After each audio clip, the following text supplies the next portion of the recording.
Hello everybody, विज्ञान express में आप लोगों का बहुत बहुत स्वागत।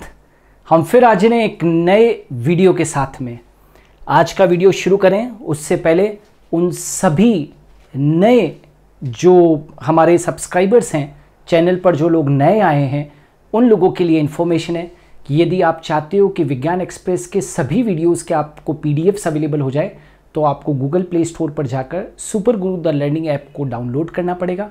जब आप डाउनलोड करेंगे तो वहाँ पर एक आपको फोल्डर मिलेगा और उस फोल्डर के अंदर आपको विज्ञान एक्सप्रेस के सारे वीडियोज़ के PDFs अवेलेबल हो जाएंगे। और आज की जो पंक्तियाँ हैं आप लोगों के लिए, ताकि आप इन पंक्तियों से मोटिवेट हों। शायद रोज़ हम कुछ मोटिवेशन की बात करते हैं, एक भी बात लग गई तो जीवन बदल जाएगा। Decision defines destiny. आपका जो डिसीजन होता है वही आपके भाग्य को डिफाइन करता है। याद रखना, डिसीजंस लाइफ में बहुत इंपॉर्टेंट होते हैं। बच्चों, एक बार सोच लिया कि मुझे नीट की तैयारी करनी है, मुझे IAS की तैयारी करनी है, मुझे RAS की तैयारी करनी है, मुझे उस एग्ज़ाम की तैयारी करनी है, एक बार सोच लिया तो बस फिर उससे पीछे मत हटो। आपका डिसीजन ही आपका भाग्य है, ये याद रखना। Decision defines destiny. और आज का जो वीडियो है हमारा, वो विज्ञान एक्सप्रेस में बायोलॉजी से डिफरेंट है, फिजिक्स के ऊपर आज का वीडियो है। मुझे ये वीडियो आज लाने की ज़रूरत इसलिए पड़ी कि जब मैं किसी क्लास में पढ़ा रहा था तो मैंने ऐसे ही कोई फिजिक्स का कॉन्सेप्ट क्लास में आया है ना। कई बार पढ़ाते हैं तो ऐसे कॉन्सेप्ट अलग अलग सब्जेक्ट्स के आ जाते हैं ना, कभी केमिस्ट्री का, कभी फिजिक्स का और कभी बायोलॉजी का। तो मैं जब पढ़ा रहा था क्लास में तो ऐसे ही एक मास और वेट की बात आई। तो मैंने बच्चों से पूछा कि भैया फिजिक्स के अंदर मास और वेट पढ़ते हो तो इतना तो डिफरेंस आपको मालूम ही होगा मास और वेट के बारे में। यकीन मानिए 90% बच्चे मास और वेट को पूरी तरीके से अच्छे से डिफाइन नहीं कर पाए। और ऐसा ही कई बार बड़ों के साथ में भी होता है कि हम बड़ी बड़ी चीज़ें तो याद रख लेते हैं लेकिन छोटी चीज़ों को क्या चले जाते हैं, भूलते चले जाते हैं। जैसे कि मास और वेट के अंदर डिफरेंस है ना, हीट और टेम्परेचर के बीच में डिफरेंस, समझ पा रहे हो। इसी तरीके से स्पीड और वेलोसिटी के बीच में डिफरेंस। तो कई सारी चीज़ें जो होती है, छोटी छोटी बेसिक्स बच्चे लैक कर जाते हैं। वैसे तो ये मास और वेट जो है मेरे ख्याल से 9th क्लास के अंदर ही सिखा दिया जाता है आपको, ये उसी वक्त आ जाना चाहिए, लेकिन कभी कभी भूल जाते हैं। इन छोटी चीज़ों को हमेशा, कॉन्सेप्ट्स को दिमाग में रखिए। यही छोटी चीज़ें आपको लाइफ में सक्सेस दिलाएगी। यदि आपके बेसिक्स स्ट्रॉन्ग हैं तो आप किसी भी एग्ज़ाम को क्रैक कर सकते हैं। इसलिए मुझे आज यहाँ पर ये लाना पड़ा है, मास एंड वेट। एक बार किसी साइंस स्टूडेंट के IAS के इंटरव्यू के अंदर भी जो सामने इंटरव्यूअर था उसने मास और वेट के बारे में डिफरेंस पूछ लिया था कैंडिडेट से। अब आप सोच सकते हो कितनी इंपॉर्टेंट चीज़ है। सिंपल है, बहुत सिंपल है, इससे सिंपल कुछ नहीं हो सकता, लेकिन आना चाहिए। यहाँ पर 2 डायग्राम्स बने हुए हैं। एक ये ऐसा बीम बैलेंस, जो ऑर्डिनरी बीम बैलेंस होता है तराजू, उसका डायग्राम बना हुआ है, ठीक है। बीम बैलेंस का डायग्राम बना हुआ है। एक तरफ स्प्रिंग बैलेंस का डायग्राम बना हुआ है, ठीक है। आप इससे आप जज कर पाएंगे कि हम मास को किससे मेजर करते हैं और वेट को किससे मेजर करते हैं, है ना। मास को किसी भी ऑर्डिनरी आप बैलेंस से आप क्या कर सकते हो, आप उसका मास निकाल सकते हो, लेकिन यहाँ पर स्प्रिंग बैलेंस को आपको यूज़ करना पड़ेगा। तो स्टार्ट करते हैं आज का वीडियो कि मास यानी कि द्रव्यमान क्या है और वेट क्या है, बेसिक डिफरेंस क्या है दोनों में, ये जानिए। मास क्या है, द्रव्यमान क्या है। पहले हिंदी में बोलता हूँ, किसी पदार्थ का द्रव्यमान उस पदार्थ में उपस्थित द्रव्य की मात्रा है। क्या कहा मैंने, द्रव्यमान, द्रव्य का मान। किसी पदार्थ का द्रव्यमान, किसी पदार्थ का द्रव्यमान उस पदार्थ में उपस्थित द्रव्य की मात्रा होती है। वापस से बोल रहा हूँ, किसी पदार्थ का द्रव्यमान उस पदार्थ में उपस्थित द्रव्य की मात्रा है, उसी को हम लोग क्या कहते हैं, द्रव्यमान कहते हैं। It is the amount of matter contained in a body, ठीक है। क्या कहा मैंने, it is the amount of the matter contained in the body, किसी पदार्थ का द्रव्यमान उस पदार्थ में उपस्थित द्रव्य की मात्रा है। It is the amount of matter content in a body. Alright, जबकि वेट इससे बहुत अलग है। Weight is the force of the gravity acting on the body. Weight is the force of the gravity, ध्यान रखना यहाँ पर ग्रेविटी बहुत इंपॉर्टेंट है। Weight is the force of the gravity acting on the body, यानी किसी पदार्थ का भार उस पर लगे गुरुत्वाकर्षण बल पर निर्भर करता है।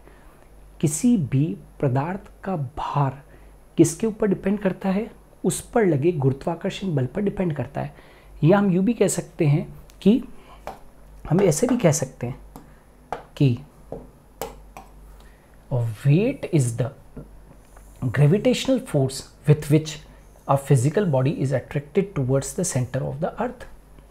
क्या कहा मैंने?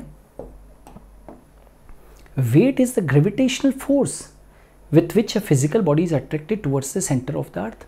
वेट क्या है?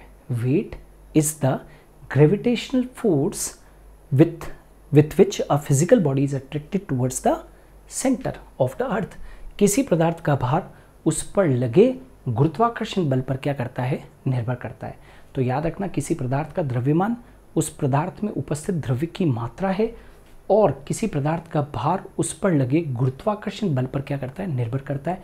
It is the amount of the matter contained in a body and weight is the force of the gravity that is acting on the body. Clear? तो ये चीज़ अपने को ध्यान रखनी है।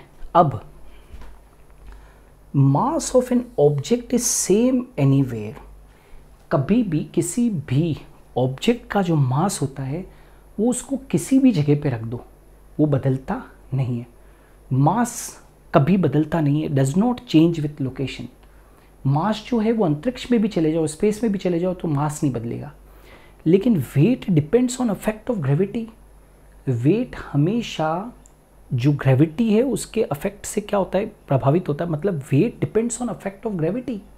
वेट अफेक्ट होता है किससे? ग्रेविटी से। Weight varies according to location. Weight varies according to location. हमने क्या कहा था? Mass of object is same anywhere, does not change with location. Location change होने पर कभी भी मास बदलता नहीं है, चाहे वो ऑब्जेक्ट धरती के ऊपर हो या स्पेस के ऊपर हो। ठीक है, उसका मास नहीं बदलेगा। लेकिन weight depends on affect, weight depends on the affect of gravity. Right, weight जो है वो ग्रेविटी के ऊपर बहुत कुछ डिपेंड करता है। Weight varies according to location. Weight जो है वो लोकेशन के आधार पर क्या होगा? चेंज हो जाएगा। यदि आप एक वेट को आप यहाँ पर देखोगे और एक स्पेस में देखोगे तो बहुत परिवर्तन होगा, उसके अंदर बहुत फर्क आएगा। मास कैन नेवर बी जीरो। किसी भी चीज़ का मास जीरो नहीं हो सकता, ये याद रखना। Mass can never be zero, लेकिन वेट कैन बी जीरो। क्यों? क्योंकि उसको ग्रेविटी इफेक्ट कर रही है। If there is no gravity acting on an object तो क्या होगा? वेट जीरो हो जाएगा, जैसा कि आप जानते हो स्पेस के अंदर होता है। क्या कहा मैंने? वेट कैन बी जीरो, क्योंकि वेट को कौन प्रभावित करता है? ग्रेविटी प्रभावित करती है। तो जब ग्रेविटी नहीं है, तो जब किसी ऑब्जेक्ट के ऊपर ग्रेविटी नहीं लग रही है, if no gravity acts upon an object as in space, तो वो वेट वहाँ पर जीरो हो जाता है। Are you getting? वहाँ पर क्या है? फ्लोट करता है। ठीक है ना? तो वो क्या हो गया? वहाँ पर वेट जीरो हो गया। लेकिन मास जो है वो कभी भी जीरो नहीं हो सकता, भले ही वो स्पेस ही क्यों ना हो। Mass has magnitude but no direction. Mass के अंदर मैग्नीट्यूड तो होता है लेकिन डायरेक्शन नहीं होता। कभी भी डायरेक्शन नहीं हो सकता है ना? डायरेक्शन हो ही नहीं सकता। मास का थोड़ी कोई डायरेक्शन होता है। मास के अंदर मैग्नीट्यूड होता है ना? कहते ना इतना मास। मैग्नीट्यूड किसको कहते हैं? समथिंग, इतना। ठीक है, तो मास के अंदर मैग्नीट्यूड होता है लेकिन डायरेक्शन नहीं होता है। इसलिए मास को, द्रव्यमान को एक अदिश राशि माना गया है। इसे एक स्केलर क्वांटिटी माना गया है। इसे एक स्केलर क्वांटिटी माना गया है क्योंकि दिशा नहीं है। मैग्नीट्यूड तो है लेकिन डायरेक्शन नहीं है, तो ये एक अदिश राशि हुई। ठीक है ना? यानी कि स्केलर क्वांटिटी हुई। लेकिन वेट जो होता है उसके अंदर मैग्नीट्यूड भी होता है। नेचुरली वेट है किसी चीज़ का तो उसके अंदर मैग्नीट्यूड तो है ही। वेट, इतना वेट, ठीक है, मैग्नीट्यूड तो है ही, और साथ के साथ डायरेक्शन भी होता है। ठीक है ना? अरे भाई, किसी पर्टिकुलर डायरेक्शन के अंदर लग रहा है ना ग्रेविटेशन फोर्स, तो वहाँ पर डायरेक्शन भी है और मैग्नीट्यूड भी है। और आप सब जानते हो जब किसी चीज़ के अंदर मैग्नीट्यूड भी हो और दिशा भी हो तो उसे सदिश राशि कहते हैं, यानी कि वेक्टर क्वांटिटी कहते हैं। कुल मिलाकर हम ये कहना चाहते हैं कि द्रव्यमान जो है, मास है, वो एक स्केलर क्वांटिटी है, अदिश राशि है, और वेट जो है उसके अंदर मैग्नीट्यूड और डायरेक्शन दोनों है, इसलिए वो एक वेक्टर क्वांटिटी है। ठीक है। Now mass can be measured using a simple weighing scale. ठीक है ना, मतलब आप ऑर्डिनरी कोई भी बीम बैलेंस जैसे होता है ना, उसको यूज़ कर सकते हो। तो मास can be measured using a simple weighing scale. कोई भी सामान्य वेट करने वाला कोई भी स्केल, सिंपल जो बीम बैलेंस जिसको कि कहते हैं, है ना, आप उसका यूज़ कर सकते हो। कोई भी सिंपल आप मास को यदि आप मेजर करना चाहते हो तो आप सिंपल वेइंग स्केल के ऊपर उसका मेजरमेंट कर सकते हो। लेकिन यदि आप वेट को मेजर करना चाहते हो तो आपको बैलेंस कौन सा यूज़ करना पड़ेगा? स्प्रिंग बैलेंस को यूज़ करना पड़ेगा, है ना। चित्र बताया था मैंने अभी आपको। तो weight is measured by using spring balance. यदि वेट को मेजर करना चाहते हो तो स्प्रिंग बैलेंस का यूज़ करते हैं।